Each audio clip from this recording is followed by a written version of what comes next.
Thank you so much, Trevor. Indeed, welcome to the post-game lobby. Well, completely full of analysis, laughter, jokes, Telestrator segments, recaps, spoilers, interviews, so many interesting things. And we're going to start by breaking down the second game and also the series overall of the Unicorns of Love taking on Vitality. As said from game one, the Unicorns of Love just picked right back up where they left off in the spring split, also in the results versus Vitality. And Vitality just didn't have a lot of chances at all in the series. Nope, two one-sided games. And I think game two, it all started in the pick and ban phase. I think Sheepy came in with such a good plan, and he completely out-drafted Yamato Cannon here. The cool thing to look at is the very first picks, where you have Zac, Thresh, and Xayah, all three available. And this is because Vitality banned Braum to first pick Thresh, and they expected Xayah to be banned by Unicorns. Unicorns are like, nah, you know what? There are 3 S-tier picks now. We can just trade. We get 2, you get 1. And Vitality felt forced to take the Xayah as an early pick, with Caitlyn also open as a counter pick against it. So not only did Thresh and Zac go over to Unicorns, they also got the best AD carry against Xayah as well. They literally got everything. Yeah. And bear in mind that third ban was a Rakan too. So even if Vitality say, oh yeah, we'll get Xayah and Rakan, Unicorns of Love were saying, well, you can have Xayah, but we're going to take a lot more in exchange for that. It was a very impressive draft. And at every single point, it seemed that Unicorns of Love had the answer. Getting the Galio later on too to just facilitate the composition, and then getting Exile on a comfort pick in the mid lane. It just felt like a very well-drafted Unicorns of Love comp. And we got to see why Zac is perm banned. Did we though? I think we saw enough big Zac plays in this game. Just show like how hard it is to play against him. You can engage almost from anywhere, and if he actually lands onto you, well, the amount of CC he brings and his own ulti is so good in fights. And this, after game one, I thought, is this where Unicorns of Love take over the game again? And it did happen. Shux did actually say, she did actually say, as soon as Vitality went for Rift Herald, I'm like, game is over now. Literally 30 seconds after. Yeah, but Exile actually had a fantastic flank. We got to point that out. I mean, I think the team fighting overall was just great from Unicorns of Love. I think that it's something that we praised them for in the past, and they've continued to maintain that level of play. And really, once they've gotten the ban, things just continue to get from bad to worse. Yeah, and I actually just think Vitality couldn't really win with their draft here. No. Like, they had to so outplay Unicorns of Love, because in these fights, Xayah is a low-range AD carry, dealing with Galio, Zac in her face, and she also went Essence Reaver. Yeah. So she didn't even build to kill the tanks. And it was just almost impossible for Unicorns of Love to lose these big fights with their draft, and how they just managed to get fantastic early picks in the first phase that won them the entire thing. Because we thought that maybe if Vitality went for like a carry in the top lane, that could be an avenue, because if you snowball against the Galio, you can then play towards a side lane and you have at least some kind of way back into the game. But then they lock in the Gragas and you think, okay, well now Gragas is not going to be the champion that wins this game for you. You have an Orianna and the Xayah, and just comes back to the points that you were saying, like these low in mobility champions versus the Galio and a Zac. You're just asking for disaster. Yeah, we see it there. Exile, we were calling him out a bit, saying, well, and truthfully so, didn't have the best performance versus Perkz in the finals, but in this first series back in Summer Split, he is definitely on form. Immediately did get his hands on the LeBlanc in game 2 and get a great team playing around them. But, you know, that's what we want to see from him. This is also his split. That's where there's room for improvement still for the Unicorns of Love. Of course, and that's the kind of stuff we want to see from Unicorns as a team and him individually, because we knew they just came from a good spring split into a boot camp into now this split against a lineup who made changes in Vitality. So obviously, not really a big surprise that the Unicorns of Love will 2-0 here, and both games 28 minutes, both games just broke wide open in like one team fight, and that's all they needed to win the series. For sure, and the Unicorns of Love indeed great, off to a great start in the Summer Split, and we're going to send it over to QuickShot for a word with their top laner and their jungler. Thank you very much. I'm joined here as we kick off the interview with Spring Split MVP and Spring Split Rookie of the Split, who just had a phenomenal performance. Zirxie, you didn't win Player of the Series. I thought you deserved it for Zac. It was Exile. Did he deserve Player of the Series? To be completely fair, I don't think he deserved it. Oh, so who deserved it? Zac was exceptional. What was it like playing Zac on stage, and what was it like playing against Vitality? It felt like, despite losing early, you guys were never really under threat. Maybe in the first game we lost the early game, but we had a better team comp, and playing Zac right now is like the most broken champion, obviously, and like I don't see any counterplay to this broken thing, and so yeah, it was pretty easy to play. It definitely looked that way. Vizicachi, how was the games for yourself? Obviously the Shen, the Galio, it didn't really feel like you had a lot of pressure on you. Yes, I think blind picking tanks is kind of pretty safe for top lane right now because there is like not many counters. And Vitality banned Fiora themselves, so it was like a free route for Galio, which I felt like would fit our team comp really well. So I liked that I was put on these champions. Yeah, definitely looked that way. Gigantic smiles on your faces all game long. Vizicachi, let's talk a little bit about the meta. We'll step away. How are you enjoying 7.10? How are you enjoying... I saw some tweets. Irelia works in Korea, doesn't work here. So what's it like playing two different regions, playing in this meta, sort of the same patch, but different players, different regions? I think the Korean solo queue was way more quality than the EU West one. And I'm kind of missing it, but I feel like you can still practice in the US solo queue as well with the right mindset if you are like focusing on practicing and not on your teammates. Other than that, I think the meta is pretty wide right now. I'm playing like 8 or 9 champions as well. So you have like a lot of blind pickable champions and counter picks as well. Yeah, it's very entertaining and very interesting, especially for some of the jungle champions, a lot of the top lane. Xerxes, what was the bootcamp like? What was playing over on the Korean server and spending a lot of time with the Rocks Tigers like we saw you guys publicizing? It was a really fun and unique experience, like playing with 7 ping and with all those LCK players, and everyone is tryharding for their life was really nice. How important is it, that experience, you know, as a team, training and whatnot, looking forward to the summer split? I think it's important to like bond with the team and get more experience together, so we can have a chance against G2. Have a chance against G2. Okay, that's a big statement. Vizicachi, got a few more questions for you guys before we head back to the analyst desk. Let's look forward. There's probably more expectation on this Unicorns of Love than there ever has been. A lot of statements, best spring split, same 5 players. It's only the second time the team's ever done that between splits. What does that feel like with so much faith and so many fans looking up to you and the team? I think it puts a bit more pressure on us. However, I think this is more like a motivating thing than something that would discourage us, because we have so many fans behind us that are cheering for us game by game. So it rather motivates us and pushes us forward. And I think we will challenge G2 again for the title this split. Challenge G2. What about some of the rest of the teams? I asked Mythi a little bit earlier today. Obviously, G2 not in the best scrimming habits at the moment. What's your opinion on the current strength of EU? Has it gotten stronger from spring? I think Fnatic is looking really strong as well. They're probably around the same level as G2, and I expect them to fight a lot for the first place in Group A. Other than that, I think we 3 are the top teams, and the rest we will see how they can catch up. Interesting, interesting. One last question. Xerxes, you guys second in spring, boot camp in Korea. Will you and the Unicorns of Love go to Worlds this year? For sure. And on that note, we're going to head back up to the post-game lobby with Shocks and the boys. Yeah, thank you very much, QuickShot. Well, I'd love to hear that from them. They have to be confident. They have all right to be confident, especially since winning their first series so handily. I do want to kind of... Did you have anything? I thought you just wanted to add it. I was nodding, saying I agree with you, Sean. Yeah, point you're making right now. I just wanted to kind of wrap up the series and touching on Vitality maybe, because obviously this wasn't the best showing from them. They do have a new coach, they do have a new player, so it is to be expected that they hit the ground running a bit. They have to figure themselves out. But again, same footnote as I made with the Roccat performance.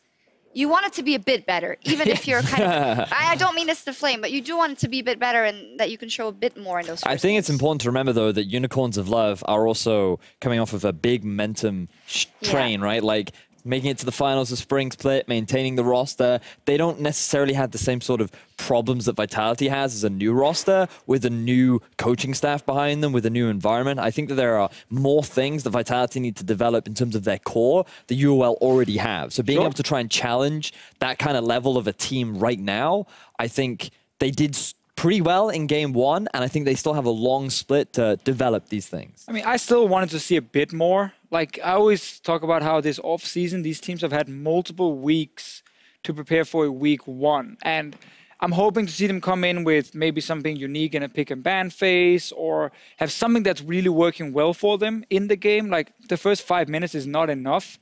I want to see then maybe some good team fighting, or hey, there was actually some pretty decent macro. They used the Rift held well. Like, all these things kind of fell apart for Vitality very quickly. And then, of course, the draft in the second game where they just got completely outdrafted. So obviously, it's hard against Unicorns. Yeah. I'm not going to judge Vitality based on this one series, but same as with Rocket, I was hoping to see a little bit more for a lineup that's been preparing for this week 1 for now a few weeks. Yeah, especially when we touch on kind of the mental aspect of the Unicorns of Love. Everyone's expecting so much from them, and it's kind of propelling them forward. On the other side, a team like Vitality, who people have expected so much from, or every time giving them that hope again when the splits have started, but they've never really been able to fill it in recent history. So that much also start to weigh on the players. Like this, you know, when's it going to happen? My counter argument to that idea is very much that UOL have been prepping super hard too, right? So when you have these two prep teams, you actually see the gap in terms of their preparation and the things that they had planned and come in prepared. And to me, it just felt like that. I don't think Vitality were underprepared coming into this split. I just think that UOL were in a position where they looked extremely prepared and ready for a match. Like, because we looked at that draft, right? They seem to have that down and they understand what is strong, what they play extremely well. And as a team, they seem on top of their game. And the gap in preparation was not an issue in G2 versus Rocket, because G2 had basically thrown together a team. They played with 2 subs initially already for Trick and Expect, and then Perks unfortunately fell sick, so Blanc had to sub in. So Rocket, wow, even with the loss of bans for G2, this was the best possible scenario for them. Or maybe the worst. Or the worst. Because now they're losing, and it just puts so much pressure on Rocket. Like, game 1, Rakan and Xayah were like the reason they won that series. Obviously, G2 realized that and just removed Rakan in the following series. And game 2 and game 3 were actually extremely one-sided in favor of G2 Esports. And the thing Dragas and I noted in the cast was that the 3 subs, so mid lane, jungle, and top lane, actually outplayed Betsy, Foxy, and Pridestalker on the side of Rocket. 3 guys who are not actually in the LCS and have not scrimmed a lot with this team, managed to do better than Rocket's top side. And that was something that really made me kind of concerned. I know it's only week 1, but that should not have happened. No, it shouldn't have. And for the players, well, just also for the individual players when they take a step back now. Lulaxendo and Blanc, awesome, great experience, kind of great praise winning for G2. On their resume, right? Just like won a game for G2. Lost best team in Europe. Indeed. No, but that's fantastic for G2, and I almost feel like next week when everyone's back, they'll be like, imagine if we lose with all our original members back. And you said Fnatic might beat them, so. Yeah, I think the game next week with Fnatic versus G2 is going to be insane, because I think Fnatic will come in much better form, much better prepared as well, compared to G2, who's now finally getting, you know, the full roster back. But they're barely scrimmed with this roster since MSI. Things have changed a bit in the game, and also you gotta catch back up. Yeah, you do. A lot of changes so far, and some changes in lineups we've seen so far, and tomorrow will be no exception. A lot of new players on the board. Dragas is here for the full breakdown. Thank you very much, Shox. This summer, we have 2 teams joining the European LCS. Newcomers from Germany's Meisterschaft League, Mysterious Monkeys, and after a long hiatus from competitive league, Ninjas in Pajamas return to the LCS. They take the stage tomorrow, but let's take a chance now to get a quick overview of each squad. Let's start with Ninjas in Pajamas, a long-standing Swedish organization who purchased the Fnatic Academy slot following the promotion tournament and has put together an entirely new roster for the start of the summer split, featuring some brand new Korean imports. Let's get right into it. In the top lane, a former member of SKT Profit, the veteran European jungler Shook, old school Season 3 World Championship contender, some of you may know him, he's a master of assassins, it's Nagne, former Giants AD carry Hikyu, and rounding out their roster is their support Spraddle. Now, there's a lot to be said about this new roster, a lot of opinions to be shared, but to keep this short and sweet, let's take a look at who I believe is the player to watch, and of course, former members of SKT just aren't easy to get your hands on these days, so it's no surprise that we're keeping our eyes on Profit. He's subbing in for Huni 9 times over the course of the LCK Spring Split, and he's an incredibly reliable player who made the meta work for him with picks like Nautilus and Rumble when he was playing in the LCK, but his history in the LSPL shows his roots as a carry top laner with an incredible proficiency for Fiora, and we're going to find out whether or not he'll be the carry top laner his team needs, or maybe a tank to support the rest of the squad as he battles it out against Soaz and Fnatic in our second series this Saturday. Now, onto the opposite side, the Mysterious Monkeys. This German org is a newcomer to the LCS with a history of success in ESL Meisterschaft. And while NIP has opted to field a completely new roster, Mysterious Monkeys have kept 5 of the players from the Misfits Academy lineup that qualified through the promotion tournament. Let's take a look. In the top lane, it's going to be Jisoo. Jungle is Llama Bear. Mid lane is KazQ, AD carry Yuki 60. Support Dreams. And of course, all of these players are going to be coming from our own European Challenger Series. But if there's one player you should know, it is their man in the mid lane, KazQ. He's a solo queue, Katarina god, and a Volley King. He is the type of player who can go off early game and end a game entirely on a whim. And in the promotion tournament, he reigns supreme, showing some incredible performances on picks like Syndra, Katarina, Orianna, and more. And if CosQ was looking for a chance to prove himself, he's going to get it as he has to go toe-to-toe with H2K's Febivent in his first match. You can catch both of these teams on stage this Saturday starting at 5 p.m. Central European Summer Time as the Mysterious Monkeys take on H2K. I'm Daniel Dracos telling you to set your alarms because it's going to be bananas. B-A-N-A-N-A-S. Yes, okay, there we go. Yeah, fantastic.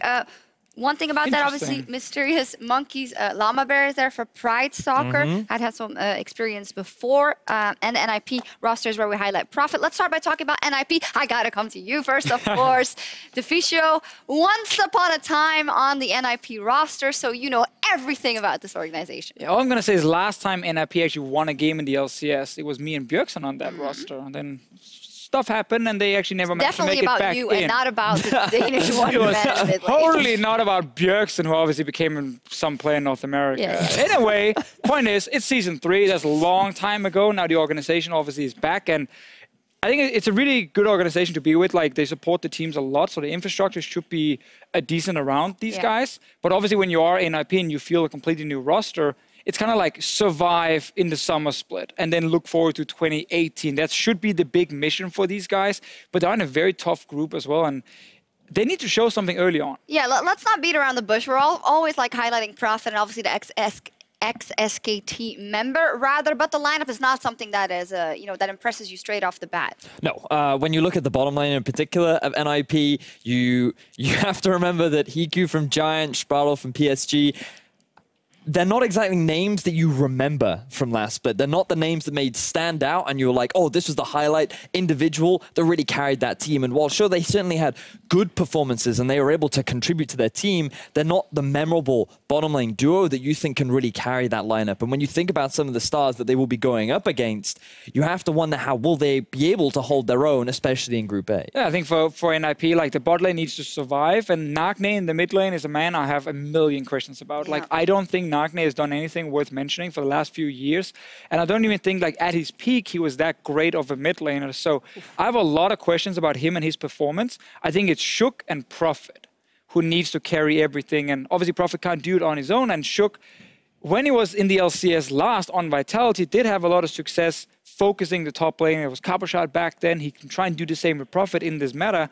That might be a way for NIP to really win some games. Yeah, a lot of question marks. We'll see tomorrow. They're up against Fnatic. When we talk about possible star quality and people that can draw much attention and do a lot in these games, when we look at the Mysterious Monkeys roster, which of course is the same for Misfits Academy for the most part, CosQ, that is someone that you're like, oh, you know, this is a guy that could pop off and do certain things in a game. And it just seems like, although it will still be difficult for them, they're getting off to a great start with that same roster. The cool thing about Mysterious Monkeys is they do have a fair number of playmakers. In the middle lane, they have CosQ. A lot of people may not have heard of Jisoo, but he's known for playing these off tanks too. And when during the Challenger Series, they actually surprised a lot of people. Very low expectations were put on them during the regular season, during playoffs, and during the promotion tournament. And every single time, this team was able to surprise. Now, obviously, they did have Pride Stalker back then, and now they are bringing on Llama Bear. For those that don't know, the last time we saw Llama Bear was actually on the Misfits lineup when they were playing in the promotion tournament to qualify, and he came in